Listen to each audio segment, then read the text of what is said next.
নমস্কার, সবার কি অবস্থা? কেমন আছো সবাই? আশা করছি সবাই ভালো আছো, সুস্থ আছো। চলে এলাম নতুন আরেকটি রান্নার ভিডিও নিয়ে। পুরো ভিডিওটা দেখার জন্য অনুরোধ রইল। আজ রবিবার, তাই সকাল থেকে বর্মশাই আমার মাথা খেয়ে নিচ্ছে যে আজকে তার ছুটির দিনে স্পেশাল কিছু হবে কি হবে না। তো আমি জিজ্ঞেস করলাম কি খাবে বলো। বলছে বাজার থেকে একটু চিকেন আনি। আমি বললাম ও এই ব্যাপার, চিকেন আনবে? সে তো বাড়িতেই রয়েছে। ওই যে কিছুদিন আগে যে 1 কেজি চিকেন এনেছিলে তার মধ্যে তো অর্ধেকটা খাওয়া হয়ে গেছে, বাকি অর্ধেকটা ফ্রিজেই রয়েছে।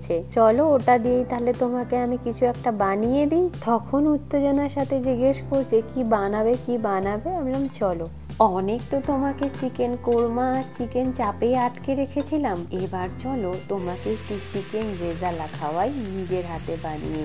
আমরা তো সবসময় রেস্তোরাঁ থেকে খেতেই থাকি এইসব, নিজের হাতে বানিয়ে খাওয়া সেটার স্বাদ আবার অন্যরকম। বহু বছর আগে বানিয়েছিলাম এই চিকেন রেজালা, তাও ভুলে গেছি লাস্ট কবে বানিয়েছিলাম।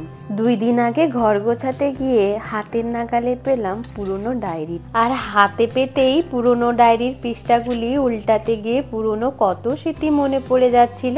কলেজ জীবন থেকে রান্নার ইচ্ছেটা আস্তে আস্তে বাড়তে শুরু করলেও নতুন নতুন রান্নার রেসিপি ডায়েরিতে লিখতে অনেক বেশি পছন্দ করতাম স্কুল জীবন থেকে। তা আমার মতন কে কে ছিলে বলো?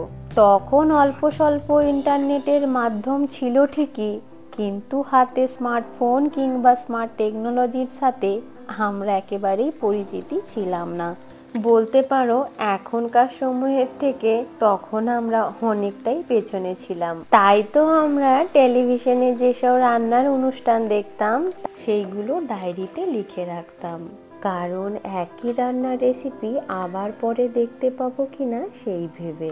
তবে একটা ভালো অভ্যেসও তৈরি হয়েছিল হাতে লেখার, আর এখন হাতে লেখার অভ্যেসটাই নেই, কারণ আমরা নিজেদের এতটাই আপডেট করে ফেলেছি এখনকার সময়ের জন্য। 5G ইন্টারনেট আর স্মার্ট টেকনোলজির দ্বারা হাতে স্মার্টফোন নিয়ে পাঁচালি কিভাবে পরবো আর জুতো কিভাবে সেলাই করব তার সবটাই সার্চ করলে এখনকার স্মার্ট টেকনোলজিতে সবটাই সম্ভব হয়ে উঠেছে।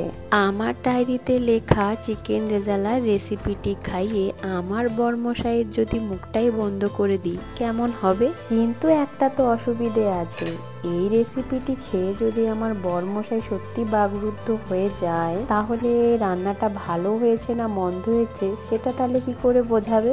তোমাদের সাথে একটু মজাই করে নিলাম। আমার চিকেন রেজালা একেবারে তৈরি হয়ে গেছে। এবারে চলে যাব নেক্সট আরেকটি আইটেমে। আজ রাতে শুধু চিকেন রেজালাই হচ্ছে না, তার সাথে খাওয়ার জন্য কিছু তো একটা বানাতে হবে। তো তাই জন্য আজকে বানাচ্ছি আমি তন্দুরি রুটি আর চিকেন রেজালা। তো তন্দুরি রুটিটা আমি ফার্স্ট টাইমই ট্রাই করব আর তোমাদের সাথেও শেয়ার করব, আর কেমন হয়েছিল খেতে সেটাও তোমাদেরকে জানাবো। চিকেন রেজালাটা আমি সকালবেলা বানিয়েছিলাম, তাই জন্য অনেকটা সময় আমার হাতে যেহেতু ছিল, তো সেই কারণে আমি ধীরে সুস্থে এই রেসিপিটা বানালাম। যেহেতু আমি অনেক বছর পরে এই রেসিপিটা বানালাম, তাই জন্য আমি এটা উৎসাহের সাথে আনন্দের সাথে করেছি। দেখতে দেখো কত সুন্দর হয়েছে, আর খেতেও কিন্তু দুর্দান্ত হবে। চলো এবার এটাকে কাঁচের বাটিতে রেখে সরিয়ে রাখি। এরপর চলে যাব নেক্সট আরেকটি আইটেমে, যেটা বানাচ্ছি তন্দুরি রুটি। তন্দুরি রুটি আমার বর্মশাই অনেক বেশি প্রিয়, আর এটা দিয়ে আমি চিকেন রেজালা থেকে শুরু করে মিক্স ভেজ অবধি দিয়ে খাওয়া যেতে পারে। আর আজকে যেহেতু আমি প্রথমবার ট্রাই করছি, একটু ভয়ে ভয়েই রয়েছি কেমন হবে এটা ভেবে ভেবে। কিন্তু বিশ্বাস করো অনেক নরম আর তন্দুর ফ্লেভারটাই পেয়েছিলাম, কারণ আটা ময়দা মিশিয়ে আর অ্যাক্টিভ ড্রাই ইস্ট দিয়ে আধা ঘন্টা মাখিয়ে রেখে দিয়েছিলাম আগের থেকে। তারপর একটু মোটা করে বেলে এমন সুন্দর করে তন্দুর করেছিলাম। ঠিক এই প্রসেসে দেখতেও এমনই সুন্দর হয়েছিল। তবে হ্যাঁ, তন্দুরি রুটি বানাতে সত্যি খুব সোজা, কিন্তু আমার জন্য অনেকটাই কঠিন হয়ে যাচ্ছিল, কারণ লোহা যেহেতু ভারী, তার উপরে লোহার তাওয়ার উপরে করছিলাম তন্দুরি রুটি। আর আমার গ্যাসের ওভেনটা একদমই গ্লাসের, তো যদি কোনো রকম ভাবে লোহার তাওয়াটি হাত পিছলে এই গ্লাস ওভেনের উপরে পড়ে, তাহলে বুঝতেই পারছো একেবারে দফা রফাই হয়ে যেত।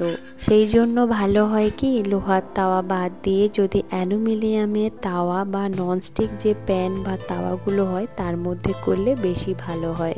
আমি তো খুব ধীরে সুস্থে লোহার তাওয়ার ওপরে অল্প অল্প করে জল ছিটিয়ে ছিটিয়ে তন্দুরি রুটিগুলো সুন্দর করে ভেজে ফেলেছিলাম। পেছন সাইড বলো সামনের সাইডগুলো বলো বেশ সুন্দরই কিন্তু হয়েছিল, খারাপ কিন্তু একটাও হয়নি। তো যাই হোক, চলো ঝটপট করে তন্দুরি রুটিগুলো বানিয়ে ফেলি। তাড়াতাড়ি করে বানিয়ে ফেলতে পারলে গরম গরম দুটো আইটেম নিয়েই বসে পড়বো বর্মশাই আর আমি, আর জমিয়ে হবে রাতের খাওয়া দাওয়াটা। চলো এবার সুন্দর করে প্লেটিংটাও সেরে ফেলি, লোভ আর সামলানো যাচ্ছে না। চিকেন রেজালাটা যখন গরম করি তখন পুরো ঘরটা গন্ধে মমো করছিল, আর আমার বর্মশাই দূর থেকে বলছে, আরে তাড়াতাড়ি করো, আমি তো আর নিজেকে কন্ট্রোলই করতে পারছি না। গরম গরম তন্দুরি রুটির সাথে চিকেন রেজালা আজকে তো জাস্ট জমেই যাবে। আরে বাপু দাঁড়াও দাঁড়াও, প্লেটিংটা তো সারতে দাও। প্লেটিং কমপ্লিট হয়ে গেলে তারপরে বসে পড়বো তন্দুরি রুটি আর চিকেন রেজালা। আর সত্যি কথা বলতে কি জানো, অনেক টেস্টি, অনেক মজা হয়েছিল। চলো আজ তাহলে রাতের ডিনারটা ঝটপট করে সেরে ফেলি, আর তোমরাও রাতের ডিনারটা তাড়াতাড়ি করে ফেলো। আজকে রাতে খাবারের দুটো মেনুর কম্বিনেশন কেমন হয়েছে অবশ্যই কমেন্ট করে জানিও। চলো আজ রাতের ডিনারে তোমরা কে কি খেলে অবশ্যই কমেন্ট করে জানিও। ভালো থেকো, সুস্থ থেকো, সাবধানে থেকো। সবাইকে জানাই শুভরাত্রি। দেখা হবে নেক্সট আরেকটি নতুন ব্লগে। Tata, bye bye.